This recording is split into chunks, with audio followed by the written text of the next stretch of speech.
All right, welcome to PressPassSports.news as I am joined by Kel Steed of Press Pass Sports to tell us what we learned tonight.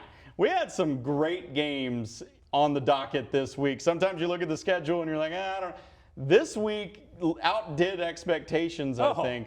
Let's start with the Canadian Wildcats or WT High, wherever you'd like to start. Let's go Canadian. I think that was the biggest game in the night overall. Now, it wasn't the biggest outcome, but it was the biggest game. Sure. But, dude, I'm with you. Because when I think we first looked, I think you and I talked about this earlier. What are just stale matchups. But, boy, did tonight deliver? Absolutely, because of some of the shocking upsets we had, and then some of the games that were supposed to be the best ones lived up to be the best ones. Canadian Dumas, take it for what you want on those Harris ratings. They had another home dog for Canadian. Dumas was picked by 8. You know, it's hard to pick those, but still, Dumas goes in expected to probably win. Canadian had other thoughts. Well, you talk about predictions. I was awful, okay? And I want to admit when I'm wrong. And I'm a guy that admits when I'm wrong, Clint, and I was wrong a lot this week. And I'll admit when I'm wrong. I was wrong on Canadian. I was wrong on WT High. I was wrong on Dalhart.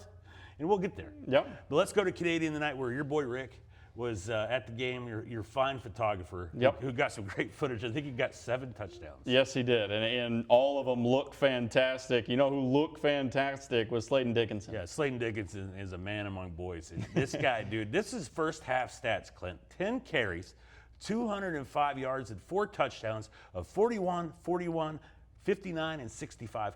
First half. Don't let him get loose. Don't let him get loose. This was 34-14 before you could blink. Canadian all over Dumas. Now, Slayton gets hurt in the third quarter, gets a leg injury. That shifts the momentum. No Slayton, no run game, no Canadian offense. So what happens? Dumas shifts the momentum back. Here they come. They take the lead 35-34, but here comes Canadian. That magic, right? That magic at Canadian at Wildcat Stadium. Riggs Pennington has 3 catches on the final drive, and with a minute 11, he has a touchdown catch. Canadian wins 40-35, and they go 3-0. What a game. And Dumas, even though they lost, another great performance for them, another great performance from Colton Mills. Yeah, 274 yards, 4 touchdowns. So, again, a great non-district game, a big win for Canadian. Dumas could take a lot from this. There's no shame in losing. You know, these big schools always worry about playing these small schools. There's no shame in losing to a Canadian. There's just not. And for Canadian, hopefully Slayton's back out there sooner rather than. Well, yeah, they need him back out there. How about some of the biggest surprises of the night? You got to see one of the best games of the year so far, WT High and Groover. Last couple weeks, I saw a couple stinkers. I'm not going to lie. But this week, man, Lee Baker and I went out to Stinnett, and I was a little skeptical. I didn't know if WT High was going to be able to stay on the field with Groover, just how good they are offensively. Was I wrong? Yes, and I'll admit that. I'm okay to admit that. No Nick Shepard, no Mason Langford. That hampered Groover. But what I want to say this, West Texas High won this game on the defensive line. They were better than Groover's offensive line. They beat them in 4 quarters. But this game came down to the 4th quarter in a great back and forth. A game in itself. Game in itself was the minute and a half that we saw. 28-28. I'm thinking overtime. There's 50 seconds left. What does WT do? They pull out their bag of tricks, man. Double pass to the Bryant brothers. Zach Bryant connects to Colin Bryant. I have the highlight. You're watching it right now. And unbelievable 75 yards with 37 seconds left. But Groover's like, I got this. I'll one-up you. The Velarde kid runs the kickoff back into the 25-yard line inside the 20. But Briggs Satterfield throws an interception to end it. WT High snaps Groover's 17-game regular season win streak, man. What a win for the Comanches. And where does that take them? I mean, we knew they were better. We know Groover's going to be fine from this. But where does that take the Comanches going forward? This is a team that when I first got here was a very good football team. They've had some down years. This is their biggest win in several years. In the Jeff Smith era for sure. Yeah, and so this puts them right back on the map. And this is a town that cares a lot about their football, a lot about their athletics. Just go and look at their facilities and you'll know they care. And so it's nice to see them get a win like that because I know that there's a lot of people that want this football team to succeed. Groover gets healthy as the season goes on. They'll get Mason Langford back. Nick Shepard will be back. This is a good offense. This is a good football team.